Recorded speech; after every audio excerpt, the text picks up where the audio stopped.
그 다음에 1번부터 보도록 하겠습니다. 정답은 1번이세요. 1번은.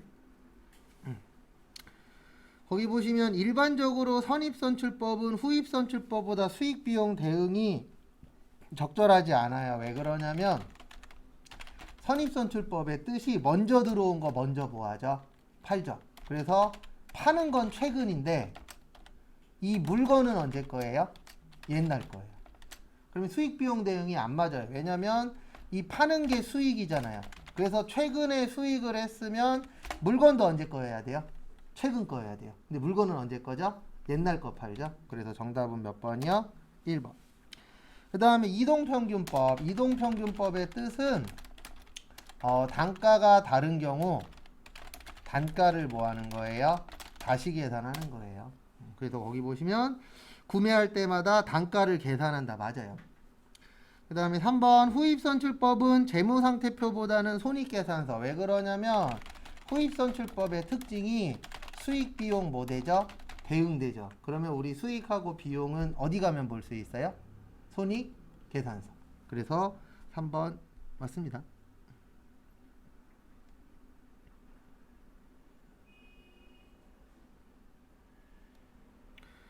그 다음에 다음 거 보시면은요. 4번 개별법은 가장 충실한 방법입니다. 그래서 가장 좋은 방법이 무슨 법이에요? 개별법이에요. 그 부분은 참고해 주시고요. 그 다음에 2번 정답은 4번입니다. 일단 자본적 지출은 증축, 내용연수 증가, 엘리베이터 설치, 냉난방 장치 설치, 용도 변경. 그래서 무슨 처리요? 자산 처리. 그 다음에 수익적 지출은 원상, 회복, 능률, 유지, 페인트 칠, 유리창, 교체. 그래서 얘는 비용 처리하고 수선비나 뭐요? 차량 유지비. 참고하시고요. 그 다음에 3번 사채와 관련된 거죠. 요거는 조금 난이도가 있습니다.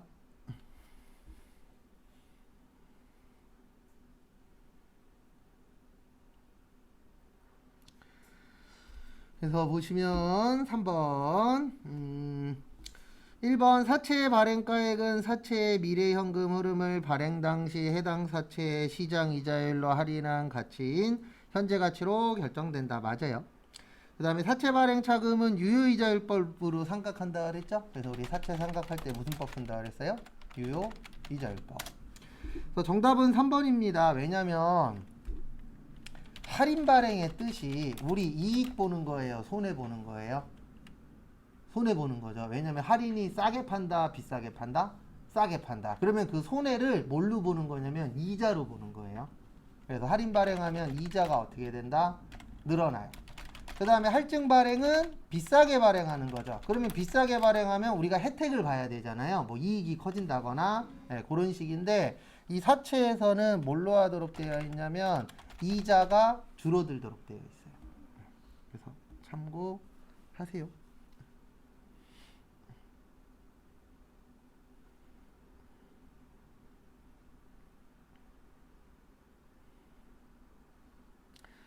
그래서 참고하시고 그다음에 그래서 정답은 3번입니다. 할인 발행하면은 뭐가 늘어나는 효과가 나타난다고요? 이자가 늘어난다. 그 다음에 4번 자본 정답은 1번이세요. 그리고 이런 거 나오면 그냥 여기 가서 뭐 하시라고요? 치세요. 컨트롤 뭐요? F. 미교부 주식 배당금. 그러면 자본 조정입니다. 근데 거기 지문에 뭐라고 되어 있죠? 부채라고 되어 있죠. 그래서 정답은 1번.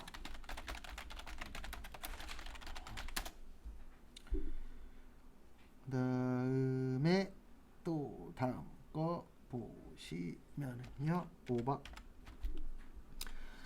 변경은 좀 외워주세요. 정책의 변경이 있고 추정의 변경이 있습니다. 그래서 정책의 변경은 법을 바꾸는 거고요. 그 다음에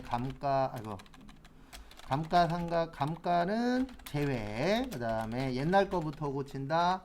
소급법. 그 다음에 추정은 대손이나 감가 등을 변경하는 거고요. 얘는 전진법.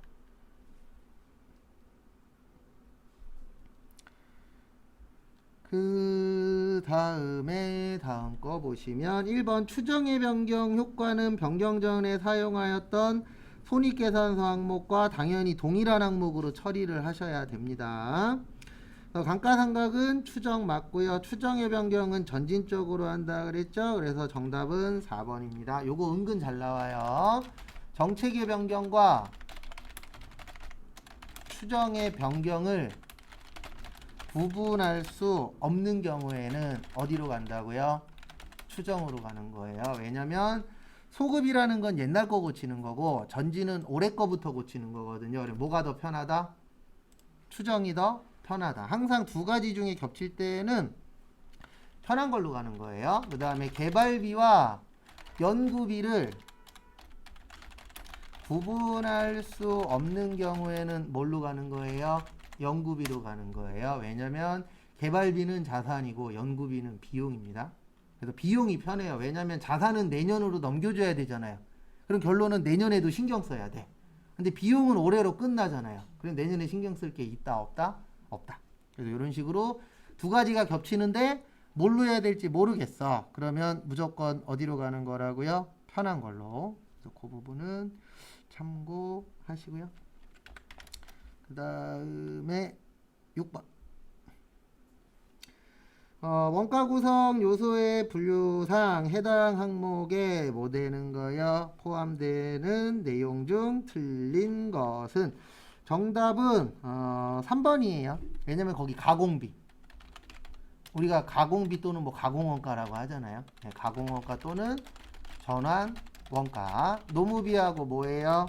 간접비인데 거기 뭐라고 쓰여 있죠? 재료비라고 쓰여 있죠. 그 다음에 7번.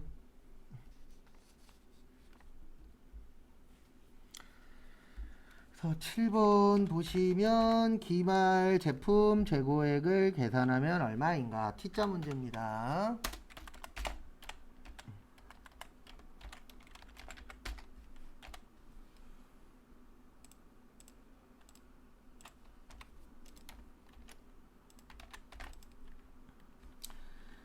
제공품, 기초 제공품, 그 다음에 재료비, 노무비, 경비, 간접비. 그 다음에 단기 제품, 제조, 원가, 기말, 제공품. 거기 보시면 단기말 제공품은 전기와 비교하여 45,000원 증가했대요. 그러면 여기는 0. 여긴 얼마야? 45,000원. 그 다음에 전기말 제품 재고는 있다 하고요. 그냥 제품까지 써버릴게요. 제품은 기초 제품, 그 다음에 단기 제품, 제조 원가, 팔리면 매출 원가 남으면 기말 제품. 그래서 보시면은요. 전기말 제품 재고, 전기말은 이번 연도 단기입니다. 기초가 되는 거예요. 그래서 얼마예요? 62만원. 그 다음에 재료비 36, 노무비 48, 간접비 53. 그 다음에 차변 대변 어때야 되죠? 같아야 되죠. 그래서 계산기로 일로와. 36만원에 48만원에 53만원에서 45,000원 빼면은 132만 5천원. 그러면 여기도 얼마예요? 132만 5천원. 그 다음에 매출원가는 얼마래요? 135만원. 그러면 빼면은 59만 5천원 나와요. 정답은 2번입니다. 여기에서 키포인트는 기초제공품하고 기말하고 얼마 차이 난다? 45,000원. 그 다음에 또 하나는 작년 거는 올해 뭐가 되는 거라고요? 기초가 된다. 요 두 가지 좀 주의해 주시기 바랍니다. 그 다음에 또 다음 거 보시면은요 8번 저기에다가 밑줄 좀 쳐주세요. 박스 마지막 줄에 단계 배분법. 그리고 이렇게 좀 적어주세요. 보조 옆에 간접, 제조 옆에 뭐요? 직접.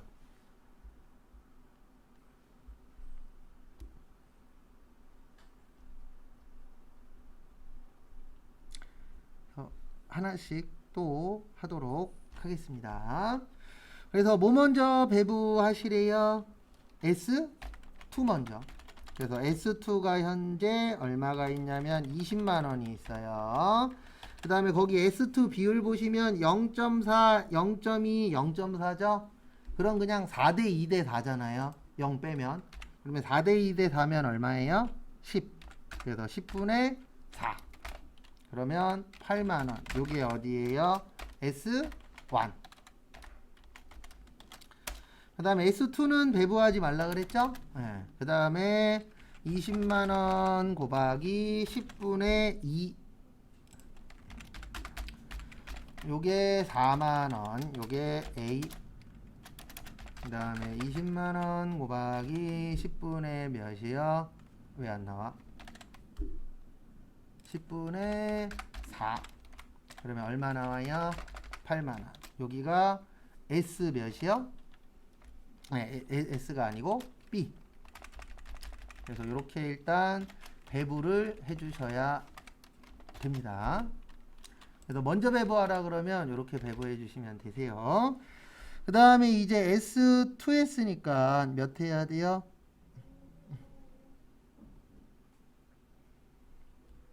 이제는 S1 해야 돼요. 그래서 S1 배부를 해주시는데 S1이 현재 40. 그 다음에 S2가 S1에서 아까 얼마 받으셨어요? 8만원. 요게 키포인트예요. 그 다음에 곱하기 원래는 2대 4대 4인데 2는 없는 겁니다. 그러면은 8분의 몇이에요? 4. 그러면 48만원이니까 24만원 나와요. 얼마 나온다고요? 24만원. 24만원이 A. 그 다음에 40만원 더하기 8만원 곱하기 여기도 몇 분의 몇이요? 8분의 4. 그러면 24만원. 요게 B. 근데 지금 물어본 게요. 보시면 A 물어봤잖아요. 그러면 4만원에 24만원이니까 얼마예요? 28만원. 그래서 정답은 4번. 이거 같은 경우에는 연습 꼭 해보셔야 돼요. 그리고 직접 배부법이면 보조 부분 밑에는 없는 거고요. 그 다음에 저기 단계 배부법이면 일부만 인정한다.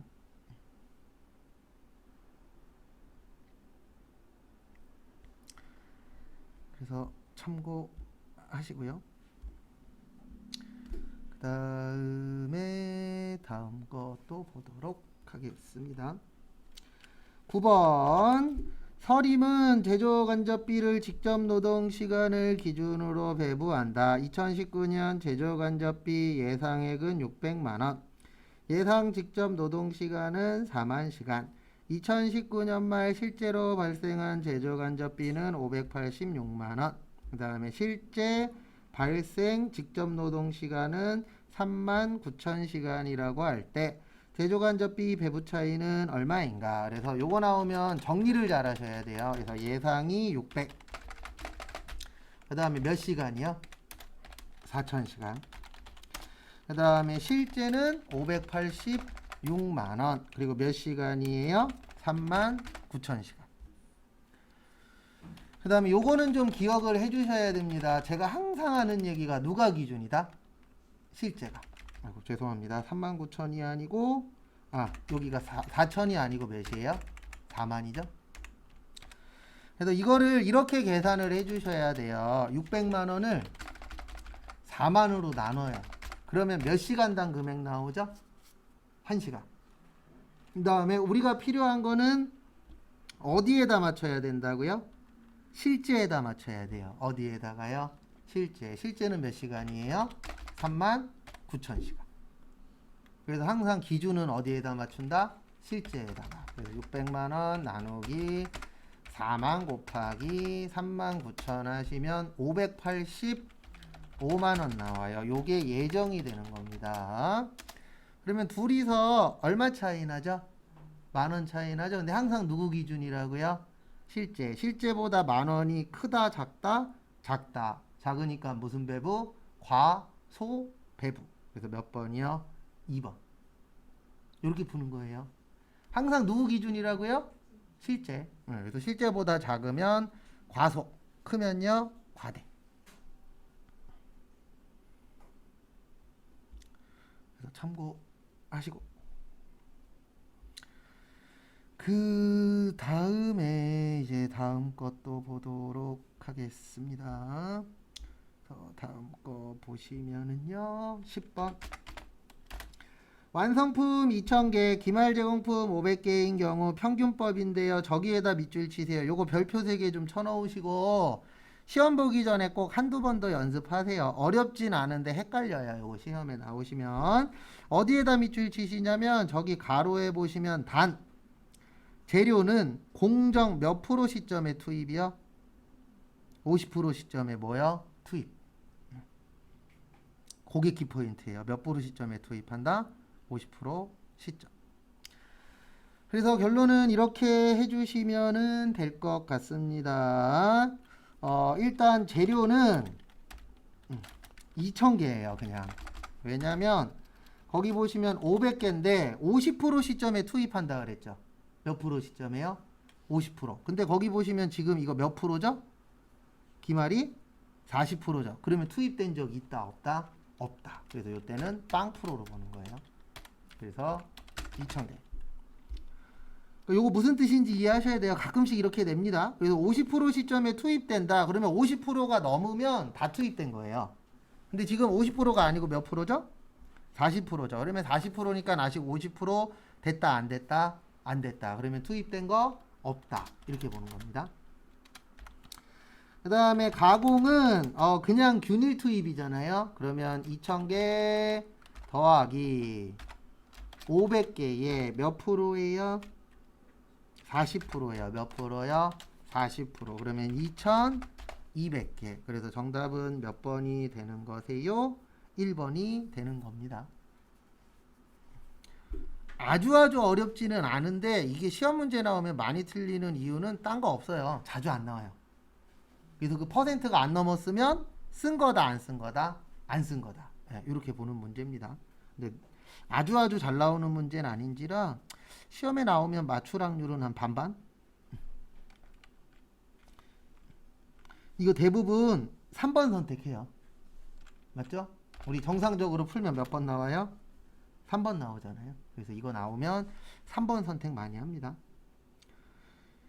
그 다음에 11번 저기 보시면은요. 다음 중 부가가치 세법상 과세 대상인 재화의 공급으로 보는 것은 1번 공장건물 기기장치가 국세징수법에 따라 저기에다 밑줄 치세요. 공매. 우리 재화의 공급이 아닌 것의 몰락, 담보, 공매 및 경매, 사업의 무슨 양도요? 포괄양도. 그러면 거기 지금 보시면 공매라고 되어 있죠? 공매는 아니죠. 그래서 1번 재화의 공급 아니고요. 그 다음에 2번 택시 운수업을 운영하는 사업자가 구입 시 매입세 공제를 받은 개별 소비세 과세 대상 승용차를 업무 목적인 회사 출퇴근용으로 사용하는 경우 정답은 2번이에요. 그래서 이게 왜 그러냐면 저것 때문에 그래요. 우리 업무용 승용차가 되려면 차량 관련 회사라 그랬죠. 그래서 대표적으로 두 군데가 택시 회사랑 무슨 회사야? 렌트카 회사. 이런 차량 관련된 회사만 인정을 받으실 수가 있어요. 그래서 거기 보시면 택시 운수업이라고 되어 있잖아요. 그러면 택시하고 관련이 있으니까 업무용으로 인정한다 안 한다? 한다 라고 봐주셔야 되세요. 그래서 그 부분은 참고를 좀 하시고요. 그래서 어쨌든 정답은 2번. 그 다음에 3번 보시면 컴퓨터를 제조하는 사업자가 원재료 살 수 있어요? 없어요? 있죠. 근데 이게 우리 회사가 만약에 기계가 고장났어. 그래서 어디에 썼어요? 기계 고치는데. 그리고 이런 거에 대해서는 세금 내면 된다, 안 된다? 안 된다. 왜냐면 이거 세금 내라 그러면 안 고치겠죠. 맞죠? 그러면 결과적으로 회사도 손해지만 국가도 손해입니다. 왜냐면 국가에서는 열심히 일해서 물건 팔아서 뭐 내셔야 돼요? 세금 내야 돼. 근데 기계를 멈춰 놓으니까 세금 금액이 줄어들 수도 있겠죠. 그래서 이것도 과세 대상이 뭐예요? 아니에요. 그러니까 결론은 뭐냐면 고칠 수 있는 물건이 있으면 빨리 고치란 얘기예요. 그러면 빨리 고치면 하나라도 더 팔 수 있으니까. 그 다음에 작업복 아니라 그랬죠? 그리고 또 하나 기억하셔야 되는 게 그 경조사로 주는 물품 있죠. 네, 경조사 요거 얼마까지 된다고요? 10만 원 이하. 요것도 좀 알고 계십시오. 회사 물건으로 줄 때예요. 그래서 물건으로 줘도 되는데 얼마까지는 비과세다? 10만 원. 그래서 그것도 좀 같이 봐두시기 바랍니다. 그 다음에 그래서 정답은 몇 번이세요? 2번이세요. 택시 운수업이라. 다음에 12번 보시면은요. 사업자 등록이죠. 그래서 우리 사업자 등록증은 사업 개시일로부터 며칠 이내요? 20일. 단 사업 개시일 전이라도 신청은 뭐하다? 가능. 그리고 며칠 안에 발행이요? 2일 이내에 발행해줘야 된다. 이것도 좀 봐두세요. 그래서 거기 같이 한번 보도록 하겠습니다. 그래서 보시면 첫 번째, 사업자는 원칙적으로 며칠 이내요? 20일 이내에 사업자 등록. 맞아요. 그 다음에 신규로 사업을 하려는 자는 사업 개시일 전이라도 할 수 있다, 없다? 있다. 근데 거기는 뭐라고 써놨죠? 할 수 없다. 그래서 틀린 겁니다. 그래서 정답은 몇 번이 되세요? 2번이 됩니다. 그 다음에 3번, 사업장이 둘 이상인 사업자는 사업자 단위로 해당 사업자의 본점 또는 주사무소 관할 세무서장에게 등록을 신청할 수 있어요. 그래서 우리 사업자 단위과세 제도라고 있다 그랬잖아요. 요거는 신고 및 납부를 법인은 본점, 개인은 어디요? 주사업장. 그래서 모든 업무를 몇 군데에서 보시는 거라고요? 한 군데에서. 그것도 참고를 좀 해주세요. 그 다음에 다음 것도 보도록 하겠습니다. 그래서 다음 것도 보시면은요. 13번 저기에다 밑줄 치세요. 납부색.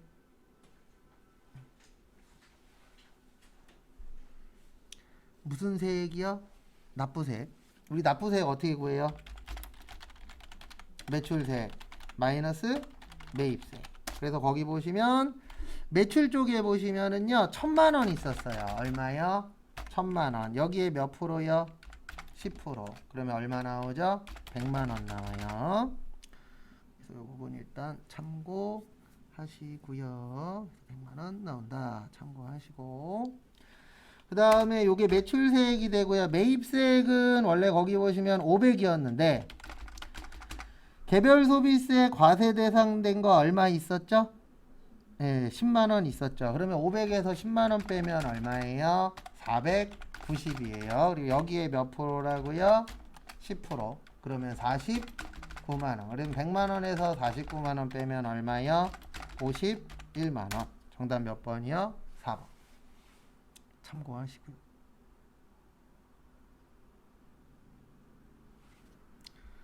다음에 14번. 과세되는 근로소득. 과세라는 게 뭐 내시는 거라고요? 세금 내는 거예요. 그래서 여비의 명목으로 받은 연액 또는 월액. 요거 과세 대상 맞고요. 상여금도 세금 내셔야 됩니다. 정답은 3번이에요. 우리 경조금 세금 내요? 안 내요? 안 내죠?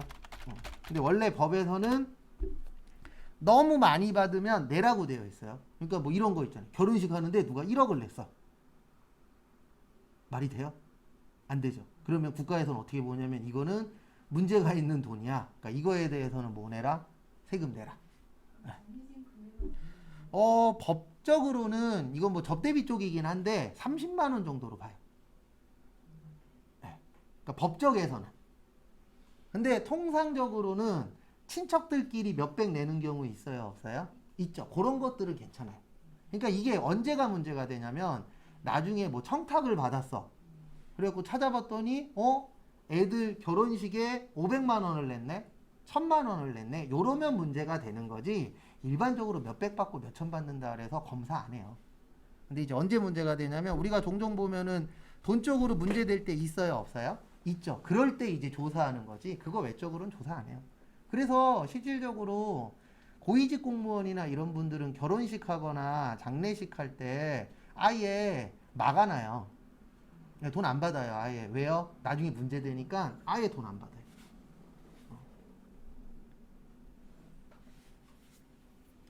그래서 가끔씩 뉴스에 나오잖아요. 어느 군대나 경찰에 누가 고위직이에요. 자기 딸, 자기 아들 시집장가 간다고 계좌번호 해갖고 보냈다고. 원래 고위직 되고 그러면 대부분 생략해요. 왜냐면 그분들 그거 안 받아도 먹고 사는데 지장 있어요? 없어요? 없죠. 그래서 저희 재수씨네 친척분 중에서도 좀 잘 사시는 분이 있어요. 그래갖고 동생 갔다 왔는데 거기에 붙어 있다 그러더라고요. 마음만 받겠다. 그 다음에 15번 원천징수 정답은 2번입니다. 그놈의 모든 때문에. 이거 외우라 그랬습니다. 요거 외워 놓으시면 써먹을 때가 많아요. 원천징수 세율. 그래서 이자고 배당은 14. 여기까지 맞아요. 근데 비영업대금의 이익 몇 프로라 그랬죠? 25%. 그래서 2번이 틀린 거예요. 왜냐면 모든이라고 되어 있잖아요. 근데 모두 다가 아니고 요거는 몇 프로요? 25%. 그리고 우리나라는 실명제하고 있죠. 맞죠? 비실명하다 걸리면 40%인가 그래요. 왜냐면 법 어긴 거잖아요. 그래서 거의 최고 세율 가까이 때려버려요. 그리고 이거는 진짜인지 제가 안 해봤는데 저게 있더라고요. 뭐가 있냐면은 저거 최고 세율로 이자 세금을 내면요 자금 추적 안 받는다는 얘기를 전 들어본 적이 있어요. 왜냐면 최고 세율로 내버리면 걸리더라도 더 이상 낼 세금이 있어요, 없어요? 없죠. 그래서 자금 추적 안 받는다라고 얘기는 들어본 적은 있는데 진짠진 모르겠어요. 왜냐면 내가 뭐 그만큼 돈이 있었던 사람이 아니니까.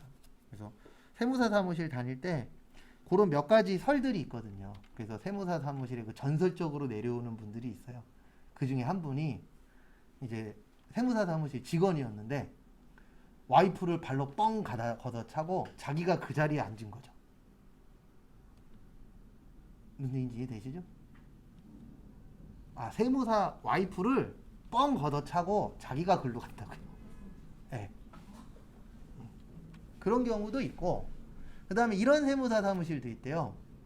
모든 직원 뒷자리에 여기에 거울이 있어요. 네. 그리고 관리자는 그 반대편에 앉아 있고, 네. 그리고 거울 보면은 얘가 일하는지 노는지 그런 세무사 사무실도 있다고. 그러니까 전설적으로 내려오는 게 몇 가지 있어요. 그 중에 하나가 아까 그거. 그래서 그 여자분이 그 세무사 사무실에서 그 뻥 걷어차신 분이 저걸 하셨대요. 뭐 했냐면은 세무사 사무실 돈을 빼돌렸대요. 근데 그때 빼돌릴 때 이자를 최고 세율로 내서 추적을 안 당했다. 요런 이제 설이 있더라고요. 그 다음에 문제 1번 일반 전표. 저기에다가 밑줄 치세요. 비용. 요거 답은 두 개입니다. 우리가 제일 많이 쓰는 건 이거 가장 많이 쓰죠. 500번대 소모품 B. 근데 이렇게 애매모시기하게 주면요 사무용품비도 맞아요. 근데 우리는 사무용품비 잘 안 써요. 시험 보실 때. 사무용품비는 주로 언제 쓰냐면 지문에서 사무용품비로 처리하시오. 이런 거 아니면 소모품비로 쓰시면 돼요. 솔직히 청소용품이 사무용품은 아니긴 한데 근데 이게 어떻게든 짜맞추면 되니까요. 그래서 사무용품도 맞게 해줬습니다. 3월 27일 그래서 원천징수 나왔죠? 예, 돈 이자 받을 때니까 무슨 세금이에요? 선납 세금 15만 4천 원. 왜 15만 4천 원이에요? 14% 뛰니까. 그래서 14%에 1.4%에서 15.4%. 그 다음에 대변에 정기예금은 얼마짜리가 나갔죠? 5천짜리. 그 다음에 통장으로는 이렇게 주는 거 참 좋은 것 같아요. 5,084만 6천 원. 이자 받았다. 이자 수익. 얼마 받았어요? 100만 원. 됐습니까? 그다음에 이거는 좀 다른 얘기인데 진짜 안 내는 게 하나 있거든요. 근데 왠지 오늘따라 요게 눈에 들어와서 주민세라고 있어요. 네. 그래서 소득할 주민세가 있고 요 소득할 주민세가 지금은 지방소득세예요. 우리 월급 받을 때 소득세하고 지방소득세 띄잖아요. 이거를 과거에는 소득할 주민세라고 그랬어요. 소득에 대해서 세금을 낸다. 그 다음에 균등할 주민세라고 있어요. 네, 요거는 1년에 한 번 내거든요. 7월 달이나 8월 달쯤에 날라올 거예요. 주민세 내라고. 네, 그게 이제 균등할 주민세인데 균등할 주민세 나오면 이거예요. 세금과 공과. 그 다음에 소득할 주민세는 우리 월급 낼 때 뭐죠? 예수금. 그래서 이거 두 개가 달라요. 그래서 소득할 주민세는 우리가 월급 받을 때 내는 주민세. 지금은 무슨 소득세라 그래요? 지방소득세. 네, 요걸 소득할 주민세라고 하고 그 다음에 균등할 주민세라 그래서 우리가 지금 인천에서 살고 있잖아요. 주민으로. 그러면 내는 세금을 균등할 주민세라고 해요. 1년에 한 번 내요. 인천이 10,000원인가? 15,000원? 10,000원인가 그럴 거예요 아마. 그래서 혹시 균등할 주민세 시험에 나온 적 있어요? 무려 2번. 저희는 못 봐요. 과거에 내고 안 냈기 때문에. 혹시 나오면 세금 내는 거니까 뭘로 처리하세요? 세금과 공과. 그래서 가끔씩 그냥 막 뭔가 생각날 때가 있어요. 나오면 다행인데 안 나와도 어쩔 수 없죠 뭐. 왜냐면 이런 거는 볼 일이 없다 보니까. 그 다음에 6월 25일 저기에다가 밑줄 좀 쳐주세요. 미지급세금. 미지급세금이 얼마 있었어요? 150. 그 다음에 가산세가 얼마 있었냐면 10만원 있었는데 가산세 뭘로 처리하래요? 세금과 공과. 거기 다 줬죠 힌트. 세금과 공과 10만원. 그 다음에 카드 수수료로 얼마 나갔대요? 1%. 그러면 160만원에 1%니까 얼마예요? 16,000원. 그 다음에 돈은 다 카드로 긁었죠? 미지급금 161만 6천원. 무슨 카드요? 신한카드. 그 다음에 7월 3일 이런 거나 한 5개씩 줬으면 좋겠어요. 진짜 시험 문제 쉽게 나오면 기부금도 잘 나옵니다. 100만원 현금 주고 기부했다. 이게 전산세무 2급에 잘 나와요. 오히려 회계보다. 또 차변의 거래처니까 원재료니까 몇 번대예요? 500번대. 그 다음에 뭘로 줬죠? 보통 예금 50. 그리고 이거 제가 설명했는지 안 했는지 모르겠는데 결혼식은요 영수증이 없잖아요. 그래서 뭐 갖고 있어야 돼요? 청첩장. 왜냐면 우리가 돈 쓰면 다 영수증이 있어야 돼요. 근데 우리 결혼식이나 안 좋은 일이나 이럴 때에는 뭐가 없어요? 영수증이 없죠. 돈은 내지만. 그래서 좋은 일이든 안 좋은 일이든 요즘엔 대부분 다 문자나 카톡으로 오잖아요. 그러면 그거 프린트해서 그 돈 나간 거에다 붙여놓으면 돼요. 영수증 역할을 하는 게 그거밖에 없잖아요. 그래서 직원들한테 안 좋은 일 있을 때는 그거 떼오라 그러잖아요. 사망진단 확인서. 근데 이제 그걸로도 가름이 되긴 하지만 일반적으로 좋은 일일 때는 뭐 받을 수 있는 게 없잖아요. 결혼사실 증명서를 떼오라고 할 수도 없는 거고. 그래서 그때는 그냥 청첩장으로 그 대체가 돼요. 그래서 그런 거 거래처 거든 우리 거든 어쨌든 요즘엔 대부분 모바일로 오잖아요. 그러면 그거 프린트 해 놓으시면 돼요. 근데 이런 부분은 국가도 유두리 있게 넘어가요. 네. 네, 있죠. 네. 그거는 그 단체에서 기부금 영수증을 달라고 해야죠. 그러면 그건 인정 못 받는 거죠. 예, 그러면 그런 부분들에 대해서는 내가 세금을 더 내는 거예요. 그러니까 되도록이면 돈을 쓰더라도 인정받을 수 있는 단체에다 기부를 하면 나중에 기부금 영수증 받으니까 그거 갖고 이제 비용으로도 털을 수 있죠. 그렇죠. 왜냐면 그거는 내가 돈 준 건 있지만 이거를 확인할 수 있는 증빙 서류가 없잖아요. 통장으로 보냈어도 이건 개인 간의 거래지 그분들 자체가 단체가 아니잖아요. 그러면 인정 못 받을 확률이 높아요. 그래서 되도록이면 내가 사업을 하거나 그럴 때는 그 영수증이나 이런 걸 확실히 받을 수 있는 곳에다가 돈을 내더라도 꼭 확인을 하는 게 가장 좋죠. 왜냐하면 그런 거 같은 경우에는 인정을 해줄 수도 있지만 이건 법을 다 따져봐야 되는데 인정을 못 받을 확률도 있어요. 왜냐면 무조건 통장 거래다. 그러면 우리 개인 간에도 통장 거래 하잖아요. 네, 그러면 그런 걸 다 비용 처리할 수는 없거든요. 그러면 이게 나갔을 때에 돈 들어간 것도 있지만 거기에 따른 서류들도 있잖아요. 이런 것들이 다 있으면 인정받을 수 있지만 아무것도 없이 그냥 돈만 줬어. 그럼 이거 같은 경우에 문제가 발생할 수 있죠. 그래서 우리가 돈 빌려줄 때에도 원래 못 쓰라 그래요. 그렇죠. 차용증 쓰는 이유 중에 하나가 나중에 문제가 됐을 때에 증명하기 위해서. 그래서 우리 차용증 이런 거 없이 하면은 내가 질 수도 있잖아요. 그래서 되도록이면 돈 빌려줄 때 통장에다 찍는 거예요. 그러면 그거라도 뭐가 되니까요. 흔적이 되니까. 근데 만약에 내가 현금으로 줬어. 그래 나 이 사람한테 돈 주고 받았대. 나 얘한테 빌려줬대. 근데 쟤는 받은 적이 없대. 이러면 골치 아픈 거예요. 왜요? 없잖아요. 뭘로 증명할 거예요? 네, 이러니까 되도록이면 돈 빌려주거나 돈 받거나 그럴 때는 통장으로 찍어버리는 게 가장 좋아요. 왜냐면 통장은 만약에 내가 통장 분실했어. 그럼 은행 가면 다 나오잖아요. 내역 뽑아달라고 하면. 그래서 항상 돈 거래할 때는 흔적을 남겨야 돼요. 그래서 아까 이야기하신 것처럼 통장으로 했어. 그러면 이거는 될 수도 있고 안 될 수도 있는데 기부금 같은 경우에는 안 될 확률이 높아요. 왜냐하면 기부금으로 인정을 받으려면 대부분 단체에다 넣어야 되거든요. 그래서 그 단체에서 기부금 영수증을 끊어줄 수 있어야 돼요. 기본적으로. 그래서 교회에도 낸 거 교회에서 영수증 끊어주잖아요. 그러면 인정받지만 안 끊어오면은 100원도 안 되죠. 그런 식이라고 보시는 게 가장 편할 거예요. 그 다음에 11월 30일은 받으러음이죠. 얼마짜리였어요? 300.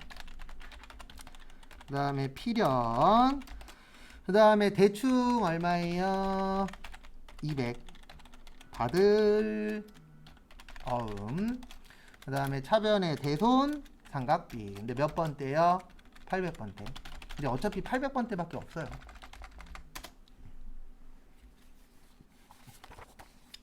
그 다음에 문제 2번은 메인 매출 점표. 그래서 저기에다가 밑줄 좀 쳐주십시오. 오랜만에 나왔네요. 감가상각 뭐요? 누계.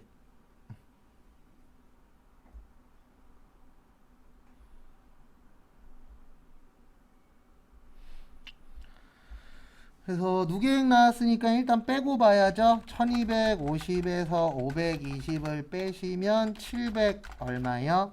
30. 근데 얼마에 팔았죠? 900에. 그래서 170만원 뭐예요? 2.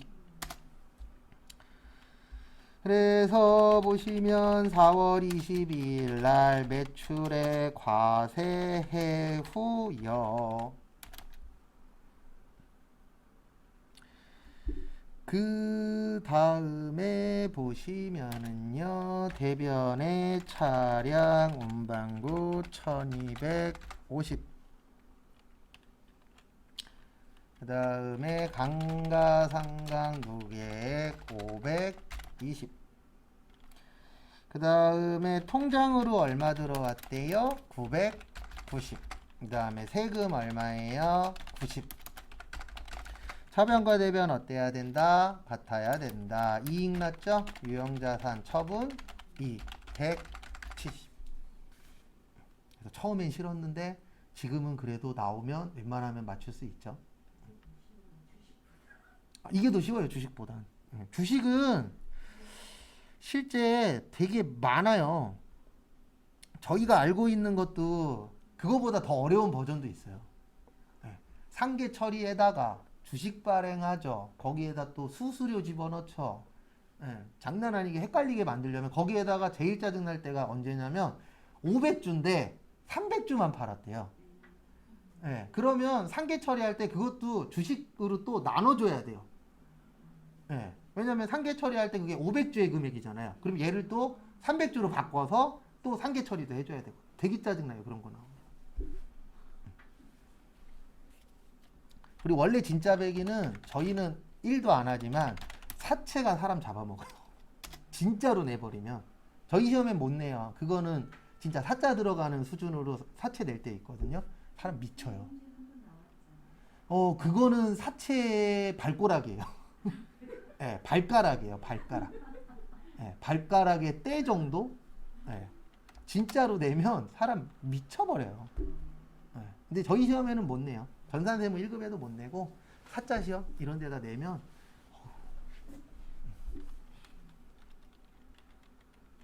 저기에다 밑줄 치세요. 반품. 그래서 반품이니까 이렇게 처리하시면 되죠. 어떻게 처리하시면 되냐면 매출에 뭐예요? 과세, 그 다음에 중앙역.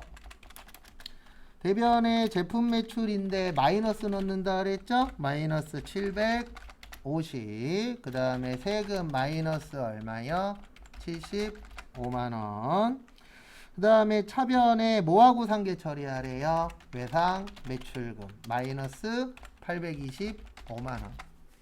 근데 제 개인적인 생각도 시험 볼 때 주식 안 나오는 게 좋아요. 그냥 주식 그러면 어렵게 만들어 나갔고. 그 다음에 6월 30일은 뭐 나오셨죠? 구매 확인서 나왔죠? 그래서 매입의 영세 상사역.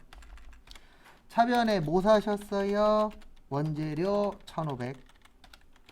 현금으로 얼마 드렸어요? 500. 그 다음에 외상으로 얼마 하셨죠? 1,000만원. 그래서 외상 매입금 1,000. 그 다음에 7월 9일은 저기에다 밑줄 치세요. 직수출. 그 다음에 수출하면 뭐라고요? 네, 무슨 일 기준? 선적 일 기준. 그거 좀 봐두세요.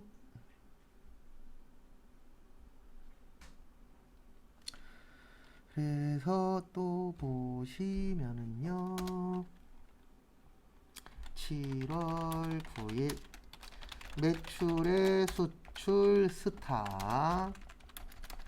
대변에 제품 팔았다. 제품 매출인데 1200원으로 잡아야 되죠. 그래서 1200. 그 다음에 외상으로 했으니까 외상 매출금 얼마요? 1200. 그 다음에 8월 25일은 저기에다 밑줄 치세요. 전자계산서. 그래서 8월 25일 매입의 면세. 그 다음에 회사는 성일빌딩. 전자는 역. 차변에 뭘로 처리하래요? 수도 광열비 5만원. 그 다음에 대변에 미지 급금. 그래서 이렇게 계정 과목 한두 개씩 이렇게 넣어 주실 때가 있어요. 네. 그러면 없는 거보단 어때요? 할만하죠. 그 다음에 신용카드 매출 전표 어저께 잠깐 했었던 건데 문제 3번 신용카드 매출 전표 등 수령 명세서인데 오타 났네요. 그래서 이렇게 해주시면 됩니다. 어떻게 해주시냐면은요. 일단 7월 15일은 입력하시면 안 돼요. 왜냐면 택시면 여객운송업이잖아요. 여객운송업에선 누구만? 전세버스. 그래서 전세버스만 세금계산서 발행 뭐하다? 가능하다. 그래서 요거는 넣으시면 안 돼요. 그 다음에 사무실 복합기 넣으셔도 되고요. 사무실 탕비실 음료수도 넣어도 돼요. 근데 원재료 구입 시 법인카드 넣으시면 안 돼요. 왜 안 되냐면 거기 밑에 세금계산서 발행했죠. 우리 세금계산서랑 다른 거랑 겹치면 누가 이긴다 그랬죠? 네, 세금 계산서가 이긴다 그랬죠? 그래서 얘는 넣으면 안 되는 이유가 아이고 이렇게 하니까 헷갈리네. 동글뱅이 그 다음에 동그라미 그 다음에 9월 10일은 X. 왜냐면 얘는 매입 과세잖아요. 맞죠? 근데 요 신용카드는 매입의 카과랑 매입의 뭐만요? 현관만. 그래서 넣으시면 된다 안 된다? 안 된다.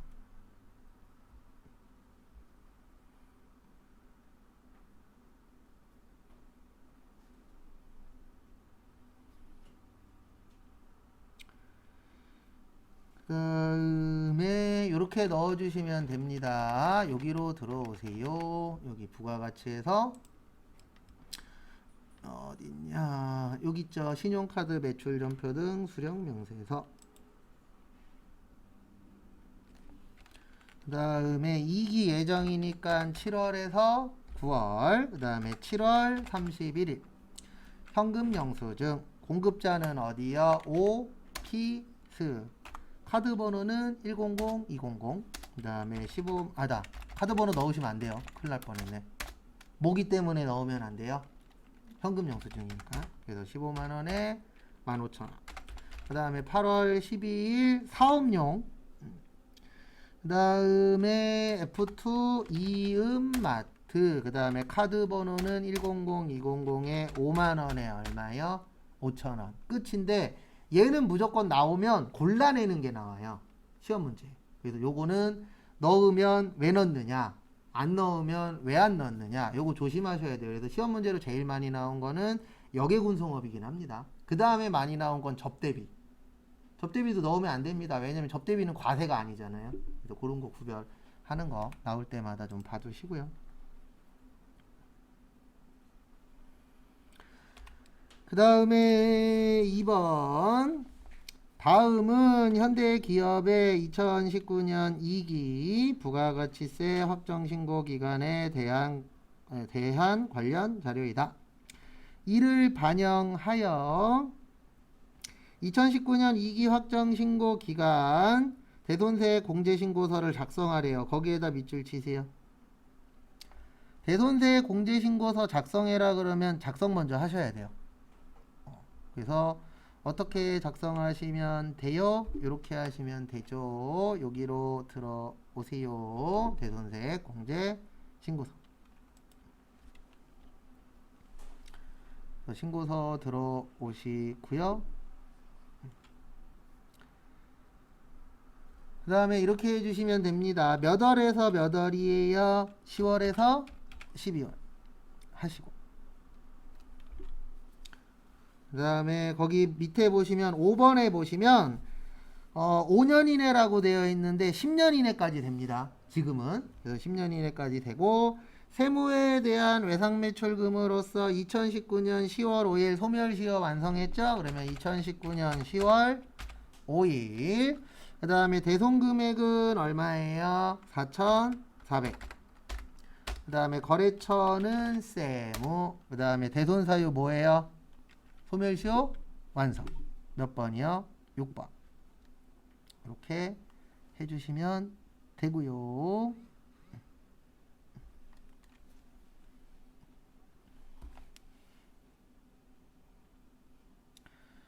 그 다음에 다음 거 보시면은요, 거기 밑에 보시면 여기에 별표 3개 치세요. 우리 어음이나 대손세액 공제하실 때 어음이나 수표는 몇 개월 경과요? 6개월. 그럼 거기 보시면 지금 2월 6일이죠. 6개월 경과하면 8월 6일이죠. 근데 입력하실 때는 2019년 8월 6일이 아니고 7일로 넣어야 돼요. 그 다음 날이라 그랬어요. 요거 조심하셔야 돼요. 이거 날짜 틀리면 틀려요, 이 문제. 그래서 여기에다가 2019년 8월 며칠이요? 7일. 그래서 그 다음 날부터 되는 겁니다. 그러니까 날짜 계산할 때 되게 어려운 게, 어떤 거는 끝나는 날로 해라, 어떤 거는 끝나는 날 다음 날부터다, 막 이런 게 많은데 저희 시험은 내는 건 얘만 내요. 그래서 다음 날이라는 거. 그 다음에 얼마예요? 5,500. 그 다음에 회계. 그리고 제일 중요한 것 중에 하나가 이거 먼저 하고 그 다음에 신고서로 가셔야 돼요. 이거 순서 안 지키시면 연동이 안 돼요. 그래서 얘를 먼저 넣고 그 다음에 어디로 가셔야 돼요?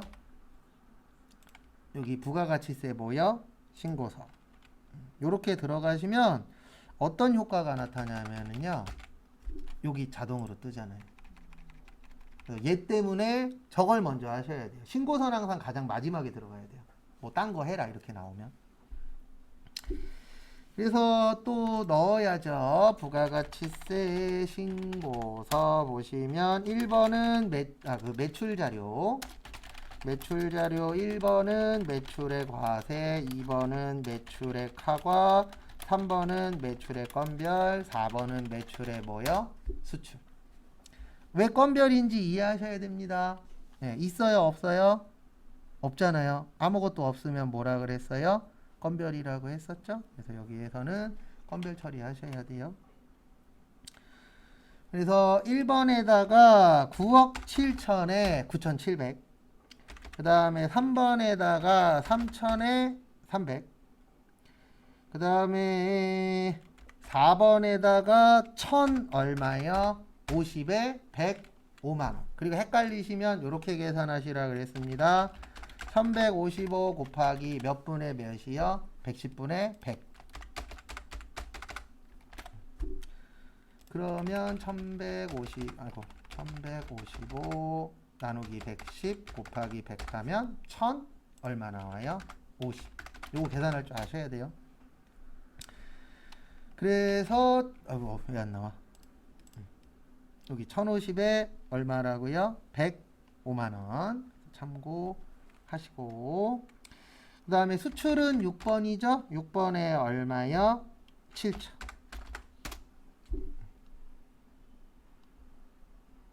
됐습니까? 그러면 이제 다음 걸로 또 넘어가도록 하겠습니다. 그 다음에 매출 끝났으니까 이제 뭐 해야 돼요? 매입해야죠. 매입 자료. 7억 1천만원 중에서 원재료가 6억 2천이래요. 매입과세의 일반. 그 다음에 업무용 기계장치 매입과세의 뭐요? 고정. 그래서 이렇게 넣으시면 돼요. 10번에다가 6억 2천에 6,200. 그 다음에 11번에다가 9천에 얼마요? 900. 되셨죠? 그 다음에 미완급세액 얼마 있어요? 300. 그래서 여기 있죠? 미완급. 그래서 예정신고 미완급세액 가셔서 얼마 넣어주세요? 300. 끝. 그 다음에 나머지 뭐 넣을 거 없죠? 그리고 만약에 전자신고세액 공제 나오면 얼마 입력하세요? 10,000원. 그런 거 주의하시고. 그 다음에 또 다음 거 하러 가도록 하겠습니다. 그래서 다음 것도 보시면은요. 문제 4번. 요 정도면은 그럭저럭 아주 못 풀 정도 수준은 아니죠. 그래서 저 정도면은 제 개인적인 생각으로는 나와주시는 것도 나쁘진 않을 것 같아요. 그게 없잖아요. 그분이 가산세가. 그래서 제가 봤을 때 거짓말 조금 더 보태서 이거 준비하시는 분들의 90% 이상은 기도드려요. 뭐 안 나와라고요? 가산세 안 나오라고. 왜냐면 가산세 나오면 틀릴 확률이 뭐 하니까요? 높으니까. 그게 현실이긴 해요. 그리고 아마 그런 분도 있을 거예요. 결산도 좀 없애달라고. 네, 결산. 네. 왜냐면 결산은 호불호가 심하게 갈려요. 그러니까 결산의 특징은 잘하는 사람은 되게 잘하는데 못하는 사람은 너무 못해요. 왜냐면 얘 같은 경우에는 좀 시간 투자를 해야 되잖아요. 이건 그냥 뚝딱 안 되는 공부인지라 결산 같은 경우에. 그래서 1번은 마이너스 통장입니다. 그래서 마이너스 통장은 이렇게 하시면 돼요. 차변에 일단 통장을 0을 만들어요. 왜냐면 우리 통장에 원래 마이너스라는 금액이 있으면 안 돼요. 네. 그래서 0을 만들어주고 요거는 다른 사람한테 빌린 거다. 그래서 무슨 차입금이요? 단기 차입금. 얘는 패턴이 맨날 똑같아요. 네. 그래서 마이너스 통장 나오면 통장을 0으로 만들고 그 다음에 돈 빌렸어. 네. 이렇게 되는 겁니다.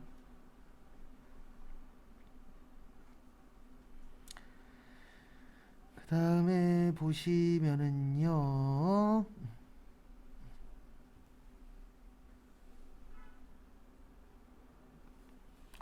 2번 예금 나왔죠? 2억 곱하기 몇 프로요? 2%. 그러면은 얼마 나오냐면 400 나옵니다. 근데 거기 보시면은 만기의 일시인데 지금 6개월만 갖고 있었죠? 그래서 12분의 몇이요? 6. 그러면 반이니까 얼마예요? 200. 근데 간혹 가다가 계산기가 200이 안 나올 때가 있어요. 199만 9,999원. 그것도 맞게는 해줘요. 네, 그거는 이제 무슨 차이냐면 계산기 세팅이 반올림이 걸린 게 있고 버림이 걸린 게 있어요. 그러면 버림 걸려 있으면 199만 9,999원 나와요. 네, 그건 세팅 문제라 둘 다 맞게 해줬어요. 참고하시고. 근데 받았대요? 못 받았대요? 못 받았대요. 미수수익 200. 뭐 못 받았다? 이자. 그래서 이자 수익 얼마요? 200. 그래도 저희 반은 좋은 게 회계보다 세무할 시간이 조금 더 길어서 왜냐면 어차피 세무하면 회계는 자동으로 해결되잖아요. 근데 지금 저희도 시간표가 애매해서 지금 모든 반이 다 이 상황이에요. 회계는 중가운데 걸쳐 있고 그 다음에 남은 기간 동안에 세무해야 되고 약간 이 상황. 근데 이러다 이제 또 반 한두 반 또 밀리면은 또 회계 왕창하고 세무 조금 할 수도 있고 아니면 회계는 막 2, 3주만 하고 세무 왕창 해야 될 수도 있고 근데 지금은 나쁘진 않은 것 같아요. 전체적으로. 그 다음에 3번은 저기에다 밑줄 치세요. 할인 발행. 이거 안 좋은 문제입니다. 이렇게 기억을 해주셔야 돼요. 할인 발행하면 뭐가 늘어난다? 이자가. 할증 발행하면요. 이자가 뭐한다? 줄어든다. 그래서 거기 보시면 30만 원을 보통 예금에서 줬대요. 그러면 대변에 보통 예금 얼마요? 30. 그러면 이 사채 할인 발행 차금을 차변에 쓰는 게 많아질까요? 대변에 쓰는 게 많아질까요? 금액이 늘어난다 그랬잖아요. 그러면 어느 변에 써야 금액이 커져요? 대변에 써야 금액이 커지잖아요. 그래서 대변에 사채 할인 발행 차금 얼마요? 15만 254원. 이거를 다 이자로 처리하는 거예요. 그러니까 할인이라는 게 우리가 손해보는 거잖아요. 손해보는 것만큼 뭐를 더 주는 개념이라고요? 이자. 그래서 이자 비용 45만 254원인데 제가 또 다르게 찍는 방법 하나 알려드릴게요.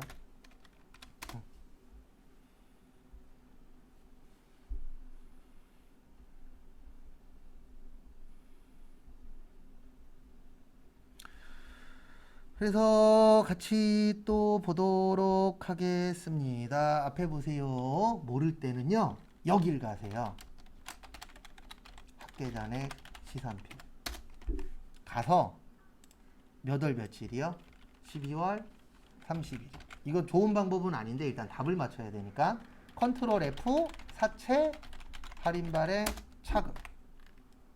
얘 어느 변에 있죠? 차변에 있죠. 어느 변에 있어요? 차변. 그럼 모르겠으면 무조건 반대예요. 결산에서는. 그래서 차변에 있으니까 어느 변으로 넘겨요? 대변으로. 원래 그렇게 푸는 거예요. 모를 때는 짜집기 한다고 해요. 그래서 얘가 차변에 있네? 모르겠어. 그럼 무조건 반대로 넘기면 돼요. 왜냐면 차변이 원인이거든요. 대부분 다. 그러니까 원인이 차변이면 결과는 대변이고 원인이 대변이면 결과는 어디예요? 차변이에요. 그래서 무조건 반대로 넘기시면 돼요. 모르겠을 때에는. 그래도 지금 차변에 있으니까 어느 변으로 빼요? 대변으로. 그 다음에 이자 줬다 그랬으니까 무슨 비용? 이자 비용.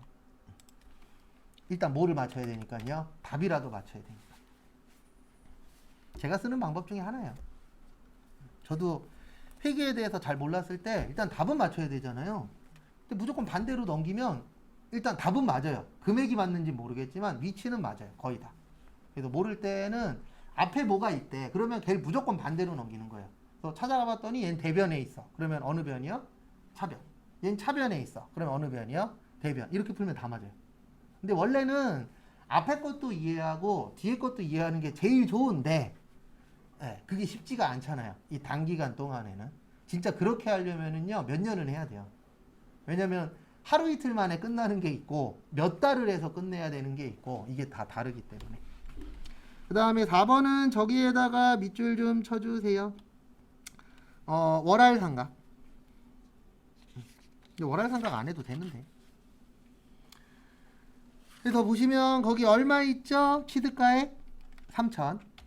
그 다음에 잔존 가치는 0. 그 다음에 내용 연수 몇 년이요? 5년. 그러면 얼마 나와요? 600만 원 나와요. 월할 상각 안 하셔도 돼요. 왜 안 해도 되냐면 여기 보세요. 여기 지금 몇 년도죠? 2019년도죠. 여기는 지금 몇 년도에 샀대요? 이거? 2018년 7월 1일 날 샀죠. 그러면 2019년은 1월 1일부터 12월 31일까지 있었잖아요. 그래 월할 계산할 필요 있다 없다? 없다. 그리고 월할 계산하라고 하면은 요럴 때에는 12분의 12예요. 왜냐면 몇 년 동안 갖고 있었으니까 1년. 근데 만약에 이게 2018년도 문제였으면 12분의 6 해주셔야 됩니다. 왜요? 반년만 갖고 있었으니까. 그래서 연도도 잘 볼 줄 아셔야 돼요. 이거 일부러 넣은 거예요. 우리 뭐 하라고요? 12분의 6 하라고. 이렇게 주면 12분의 6 하시는 분들이 있거든요. 그래서 연도도 볼 줄 아셔야 돼요. 그러니까 진짜 골치 아프게 내면, 그러니까 저희 시험은 장난을 좀 덜 치는 편인데 장난 심한 시험은 진짜 잘 봐야 돼요. 뭔 장난을 할지 모르기 때문에. 그래서 근데 저희 시험은 그런 장난은 좀 덜 치는 편이에요. 그 다음에 차량 운반군대 500번대예요, 800번대예요? 800번대죠. 무슨 부거니까요? 영업부. 그래서 여기에서 차량 운반구 오셔서 얼마요? 600.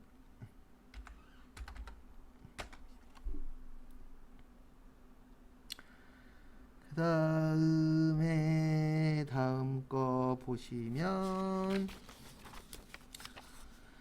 요거 5번에 별표 3개 치시고요. 요거 꼭 시험 보기 전에 연습해 놓으세요. 재고자산 감모 손실에 우리 두 가지 있었잖아요. 정상적하고 비정상적. 그래서 정상적일 때는 원가에다 뭐 하자? 가산하자. 그 다음에 비정상적일 땐 뭘로 하자? 영업 외 비용으로 하자. 해본 적 있어요? 없어요? 있죠. 그래서 여기에서는 중요한 게 비정상적을 할 줄 아셔야 돼요. 1440이 1400 됐으니까 얼마 줄어들었죠? 40만원. 그래서 재고자산 감모손실 40. 그 다음에 대변의 제품 얼마요? 40. 적요 몇 번? 8번. 타계정 대체. 요건 외우셔도 돼요. 그러니까 여기만 바뀌는 거예요. 금액하고 여기가 제품일 수도 있고 원재료일 수도 있고 상품일 수도 있고 얘는 바뀌는데 다 적요 8번 해주셔야 돼요. 왜냐하면 팔았어요? 없어졌어요? 없어졌죠. 그래서 꼭 적요 8번 해주셔야 됩니다.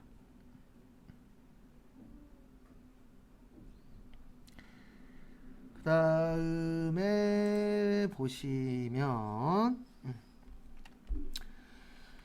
그래서 요거를 일반전표 12월 31일에 넣으시고 요게 키포인트예요. 또 하나는 거기 보시면은 원재료 얼마라고 되어 있죠? 550인데 어디 걸 넣는 거냐면 실제 걸 넣는 거예요.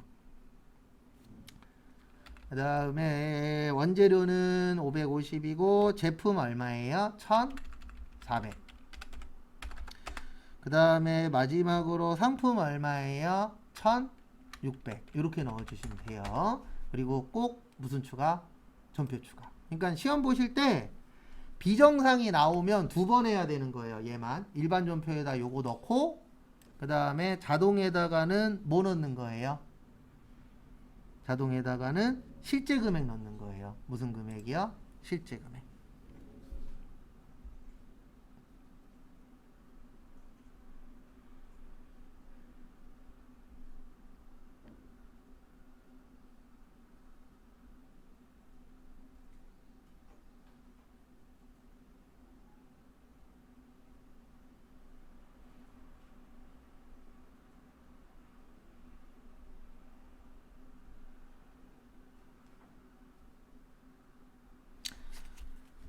그다음에 다음 거 또 보도록 하겠습니다. 문제 5번 원천징수. 다음 자료를 이용하여 사원 김민국 씨와 필요한 수당 등록과 7월분 급여 자료 입력하고 원천징수 이행 상황 신고서도 뭐 하시래요? 작성하시래요. 그래서 이렇게 하시면 됩니다.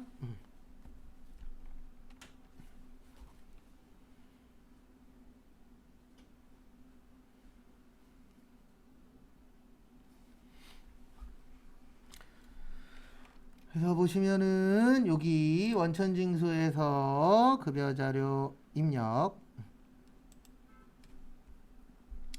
보시면은요. 수당공제에 가셔서 기본급 뭐예요? 여. 상여 부. 직책 여. 월차 여. 식대 거기 밑에 보시면 비가 되니까 여. 자가운전 부. 그리고 만약에 부했을 때 안 되면 금액만 안 치시면 됩니다. 그 다음에 야간근로 없죠? 부. 그 다음에 육아수당 있죠? 그래서 비과세의 육아수당 F2 뭐요? 육아. 이렇게 하시면 되세요.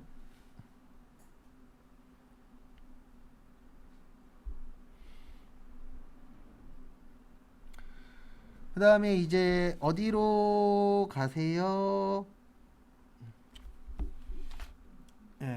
입력하러 가야죠. 몇 월이요?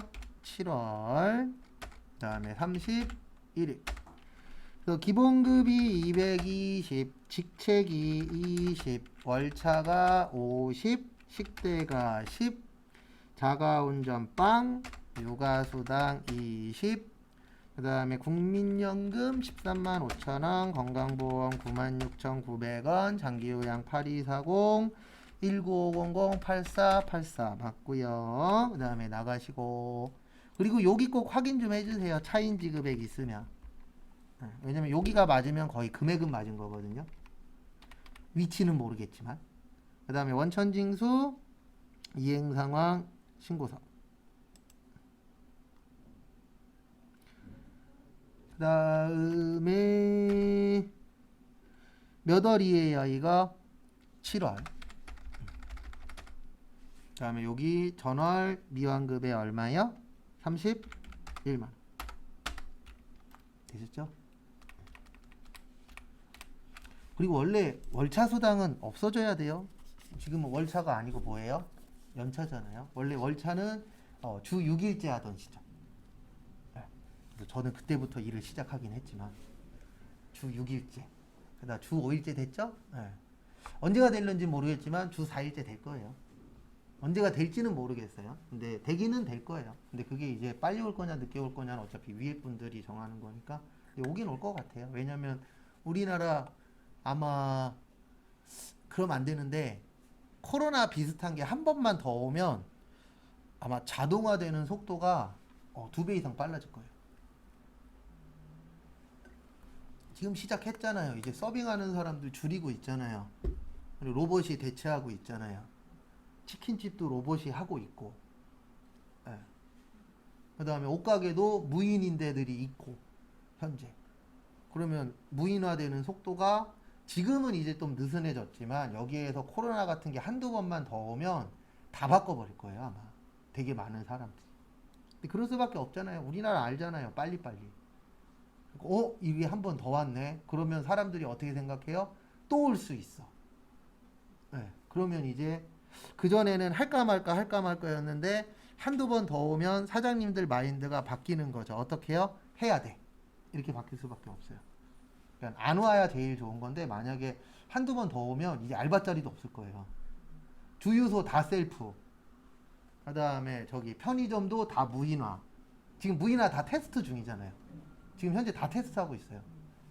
그래서 테스트 중이기 때문에 어쨌든 그거 속도가 더 빨라질 거고 그 다음에 어쨌든 뭐 저기 뭐냐 안내하거나 그런 것들도 로봇이 지금 현재 하고 있는 데들이 있고 사람 뭐 먹고 사냐고요? 이제 저기 가야 되는 거예요. 진짜 농담 안 하고 공장 가야 되는 거예요.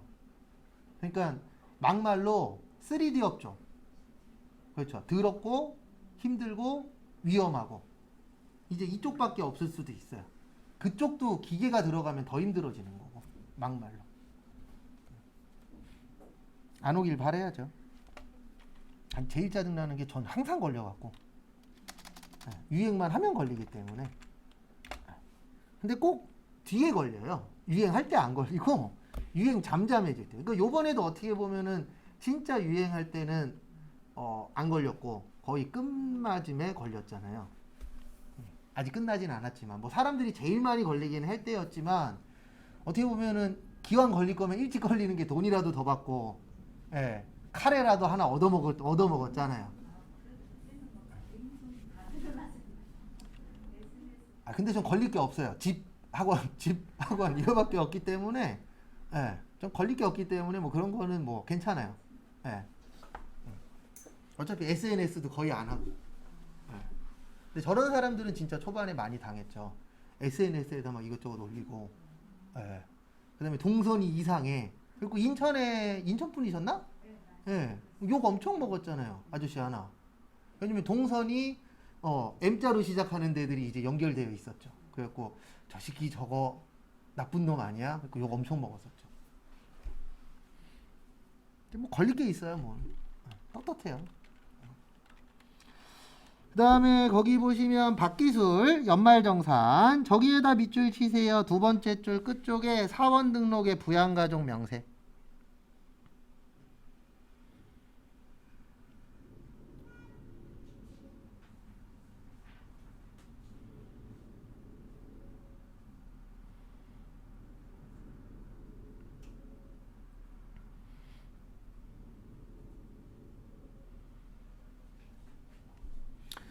그래서 여기 가셔야 돼요. 사원 등록. 그래서 사원 등록 하시면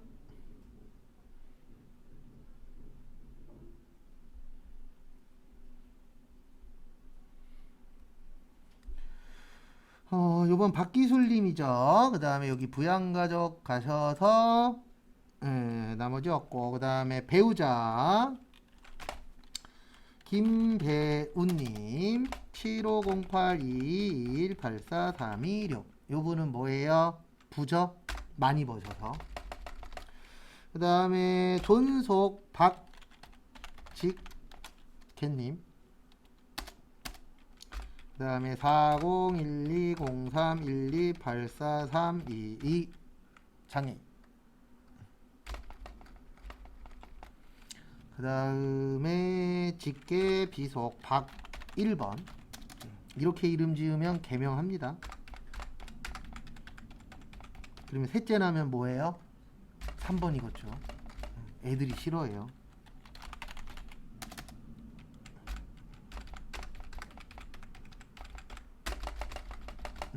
뭐 딴 건 없죠?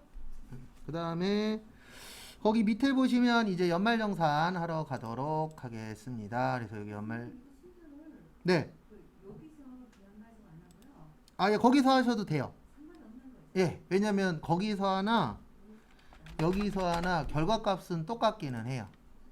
예, 근데 시험 때는 되도록이면 거기에 있는 거에다 그냥 맞춰서 하시라고 설명드리긴 하는데 결과값은 똑같으니까 지장은 없을 것 같아요. 그리고 지금까지 그렇게 넣었다 그래서 점수가 줄어들었다라는 얘기는 아직 못 들어봤어요. 예, 결과가 똑같이 나오니까 지금까지 아무 말도 없었겠죠. 수강생 분들도. 근데 참고로 임상실험은 못 해봤어요. 그러니까 되도록이면 지문에다 그냥 맞추세요. 예. 하시면 연락 주십시오. 나중에 혹시 하시게 되면. 예. 저거는 임상실험 끝난 거예요. 부가가치세 가산세에서 그 누르는 거 있잖아요. 버튼. 그거는 임상실험을 했어요. 3년 전에. 수강생분들한테 가서 한 번씩 해달라고. 근데 이거는 나올지 안 나올지도 모르니까. 그래서 혹시 하시면 나중에 연락 주세요. 근데 안 하시는 걸 권장드립니다. 왜냐면 뭐 저희 시험은 그런 시험이 아닌데 다른 컴퓨터 시험 중에 그 루트에서 벗어나면 점수 안 주는 시험들도 간혹가다 있긴 있어요. 그리고 저 예전에 다른 거 가리킬 때 분명히 얘기했거든요. 이 시험은 무조건 순서에 맞춰야 된다. 그랬더니 한 분이 본인 하고 싶은 대로 한 거예요. 떨어질 뻔했잖아요.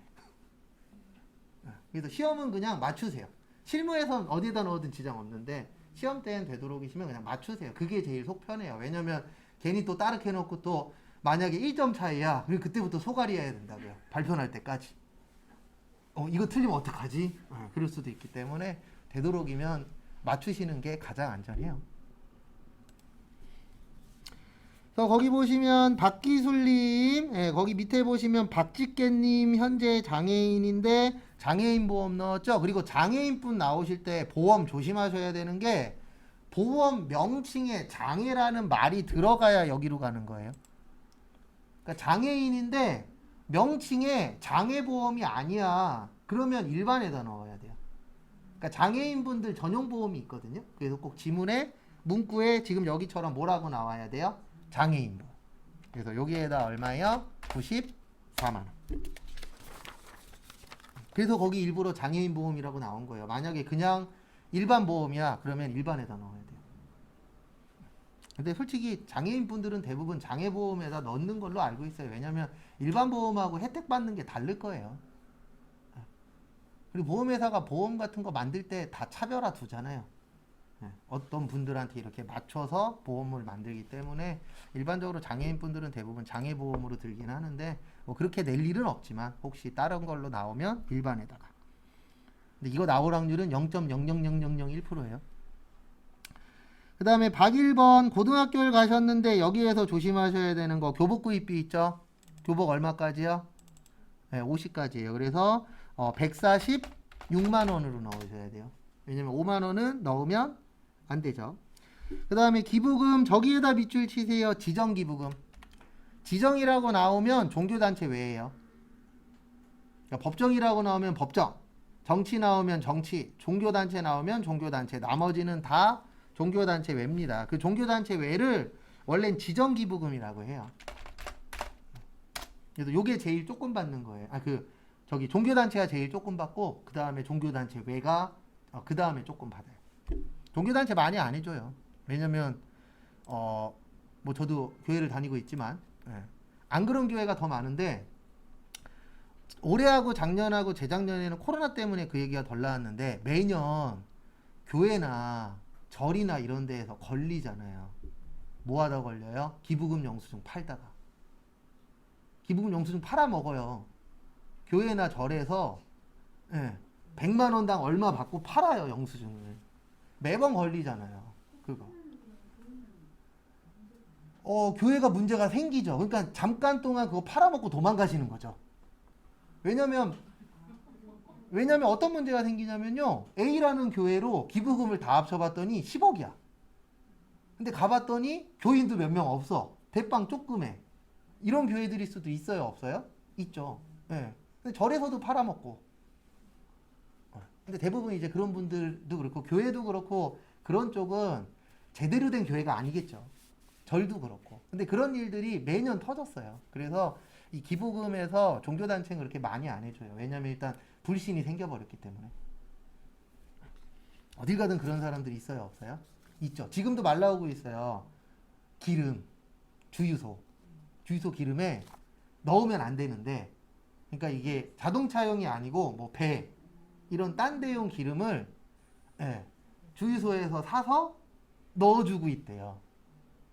근데 그거를 넣으면 차가 고장 난다.